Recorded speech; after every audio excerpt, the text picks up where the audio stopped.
Good day, everyone. My name is Anthony Scott. I'm with Virginia Tech, and I want to thank you for joining us today for the Foundations podcast. Today, we have one of our great colleagues and friends with us, Courtney, who is from CDI. Courtney, thank you for joining us today. And before we get going, I just want to give you the opportunity to introduce yourself and tell everybody who CDI is. Sure. Thank you so much for having me join you today, Anthony. I'm really excited to be here to talk with you about the work that we're doing at CDI here on Virginia Tech's campus. So, as Anthony said, my name is Courtney Bradshaw Clay. I'm the Director of Partnerships at the Constructive Dialogue Institute.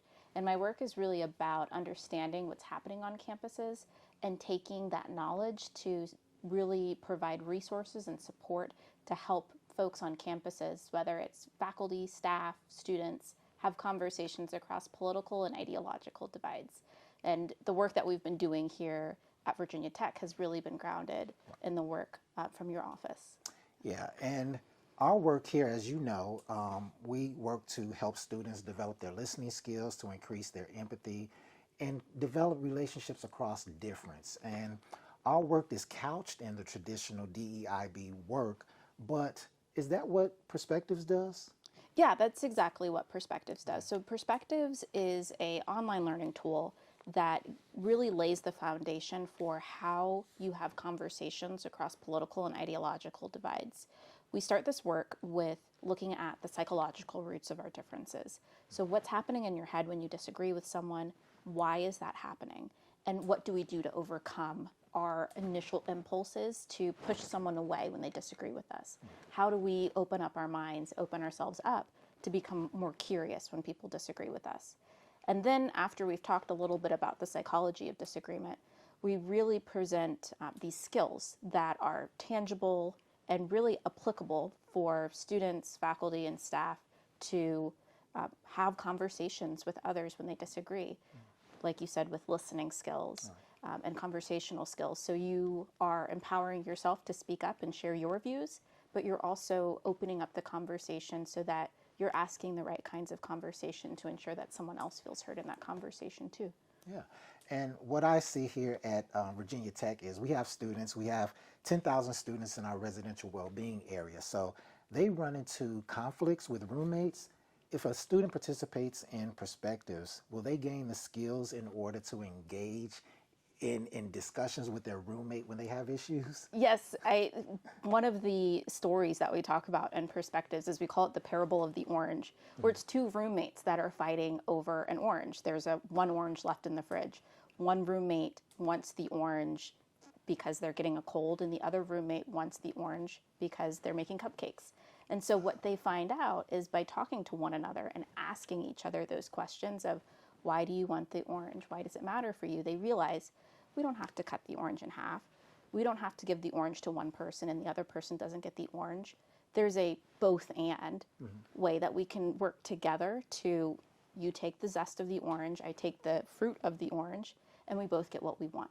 And so we provide students with these parables, these stories of how can you work with people who you might think that there's this big intractable situation going on in your roommate, with your roommate in your dorm or in your hall. Yeah. But really, there is a way to overcome if you ask these questions and you get to understand their perspective and their story too. I never thought about it that way because as soon as you started talking, I was like, okay, they're just going to split the orange down the middle. But I love the way you did that. I really do. Now, I was looking at your website and I see that CDI helps people to solve collective challenges that they face. Can you describe what that could look like for a college student? Yeah, so when we talk about collective challenges, we're talking about challenges that affect a community.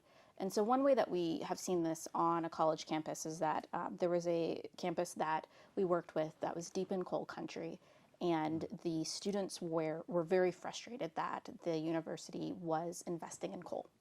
And the community that was around the university thought that investing in coal was beneficial because that's where their jobs came from, that's where how they were able to put food on the table. And so using some of the tools of constructive dialogue, the university was able to bring together students and community members to talk about why do you care about the university divesting from coal? And the students say, we care because we care about the environment. And then asking the community members, why do you care about us continuing to invest in coal? And the community members said, this is how we put food on our families' tables. This is how we create jobs in our community. We care about our community. And by having this conversation and giving an opportunity for the students to hear from the community and from the community to hear from the students, what they realized, what they came to on their own, is that they both care about the community. Students caring about safe water, healthy air to breathe in the community, and the community members caring about jobs for the community and food on the table of all community members. And so once they were able to drive down to this idea of care rather than focusing just on the policy, they were able to create new solutions similar to the Orange, both and solutions, where they were able to support the students, what the students were looking for about the environment, but also support what the community members needed of creating jobs, putting food on the families' tables in the community. I like that because I tell the students a story all the time about how I had a disagreement with a friend, and after talking to the friend, I understood why he felt the way that he did. And that's one thing that I did learn from perspectives, is that it helps me to understand the why behind a person's beliefs. And it helps me to create a relationship with them. Even if I don't agree with them, it gives me a level of comfort. So Perspectives is a lesson. Mm-hmm. It's an online curriculum, and it's 6 lessons, correct? Correct, yes. So what's the total time investment for a student? Yeah, it will take students anywhere from 2.5 to 4 hours to complete Perspectives, depending on what they decide to do with it. So if they just want to go through the lessons and they don't want to connect with a peer on what they're learning, it'll take them about 2 to 2.5 hours to complete. But if they are in a community where they want to have conversations about their moral foundations of what do you care about, what matters to you, what do you value, they want to have those kinds of conversations with their community, or they want to find something that they disagree about with a roommate or with someone on their hall, that's when the time increases, because we need time to build relationships in those conversations and also build up to a place where we feel comfortable having a conversation where we disagree. Okay, so students spend 8 hours on the program. So what's the return on their investment? So I'm thinking about it like, okay, how can I encourage students to take this course? What is the return? What do they get from it? I mean, you won't fight with your roommate for one. No, I mean, it'll give you the skills to have better conversations with your roommates, especially if there are oranges involved. But it will, one, it helps with interpersonal relationships. We hear again and again that it helps with the crazy uncle at Thanksgiving. I know Thanksgiving is right around the corner, and there's always someone telling us, oh, I was better able to converse with a family member over a hot button political issue at Thanksgiving. So that's, for us, that's a small win. I think really where the bigger wins come and those bigger return on investments happen for students is that when it's time for them to apply to grad school or go out into the workforce when they graduate, they have this body of skills to talk with people who are different from them. So a quick story I'll tell you is there's a university up in Canada that we work with, and a professor shared with me that one of her students applied to the top medical program in Canada, and she referred to Perspectives in one of her essay questions about how do you deal with a patient who is refusing medical care on a political basis. And so she talked about the skills of understanding that person's why, understanding what they care about, to connect with them, to help them understand the purpose behind the treatment that she wants to give them. And this student ended up getting into the top medical school in Canada. Wow. But I don't want to say it was because of Perspectives.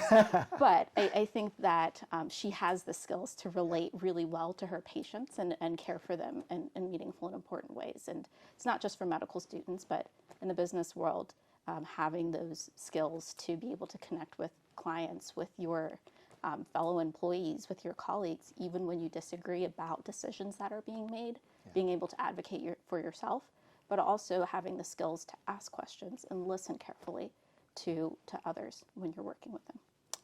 Wow, that's amazing. Now we have, as you know, a lot of students, and it's a rigorous schedule. A lot of them have a very difficult schedule. Right, yeah. What would you tell a student who has a difficult schedule, but we've made this offering to them? What would you tell them to encourage them to take the opportunity to dive into perspectives? That's a really great question. I would tell them about this return on investment, that this is something that is going to help you now with your interpersonal relationships with friends, with family members, with roommates, but thinking ahead to what your career is going to look like and what are the types of decisions that you will have to advocate for in your career. And it's not just for folks in the business field or folks in the medical field. It's also for folks who are architects, and they have to defend to a client that the client shouldn't take a risky architectural risk of that could potentially damage the property in the future and risk lives just to save some money. They need to be able to advocate, but also listen to the client to understand where's a way that we can do both things, get what you need out of this, but also do it in a way that's safe and that upholds the architectural integrity that I'm presenting to you. Or for engineers, you have to justify your designs to your teams or to clients, and making sure that you have not only the knowledge that you get from your professors here at Virginia Tech to justify your designs, or to justify your formulas, but how do you do so in a way to talk to the people in front of you to understand where they're coming from, but also in an empathetic way share exactly where you're coming from too.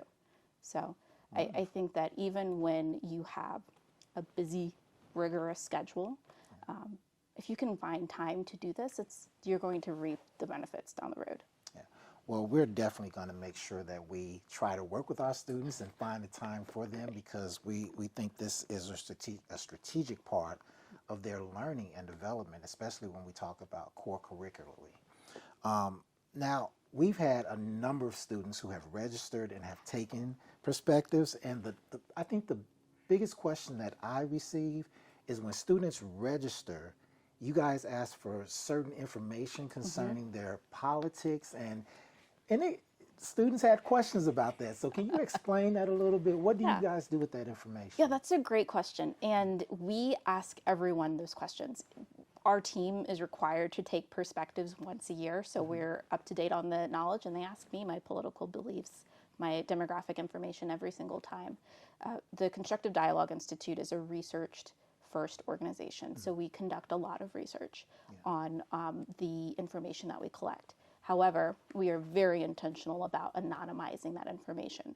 So if you are sharing with us your political identity, you're sharing with us your racial identity, your gender identity, your sexual orientation, that information gets separated from you as a person, and we use that information to understand better, are there ways in which we can better support students who hold particular identities so that the information is resonant with not just certain students, but with all students, because we want this work of constructive dialogue to resonate with as many people as possible. And our hope is for all students, because it's not just certain students who need this work, all students, and our data reflects this, all students do have room to grow as it relates to a sense of belonging on campus, as far as it relates to polarization across differences. And so we want to make sure that we're ensuring that all students are growing regardless of their demographic background. All right. Courtney, we'll be kicking off Perspectives again next semester. We had a very productive semester here in the fall. We'll be doing it again in the spring. And as I understand it, you'll be here to train some of our student leaders. So do you want to talk a little bit about that? Sure. So we will be back January 11th for a student leader training. And in that training, we'll be focusing on the next level skills from perspective. So now that you know the foundations for how we have conversations across differences, now how do you facilitate those conversations with your peers? How do you prepare your peers? How do you prepare yourself to have a conversation across differences? How do you support your peers during those conversations? And then if the conversation goes off the rails, which it might, that's okay. Yeah. How do we bring it back? How do we intervene in those moments? And so we'll be walking through those skills for students on January 11th. Well, Courtney, I thank you for being one of our greatest partners Hey, in this happy to be work. here. We're loving everything that we're seeing. Students are enjoying the experience. And I want to thank all of you for joining us today as well. Hopefully you learned a lot about perspectives. And please look up CDI and consider using it for your students. But for the students here at Virginia Tech, be on the lookout because Perspectives is coming again in the spring.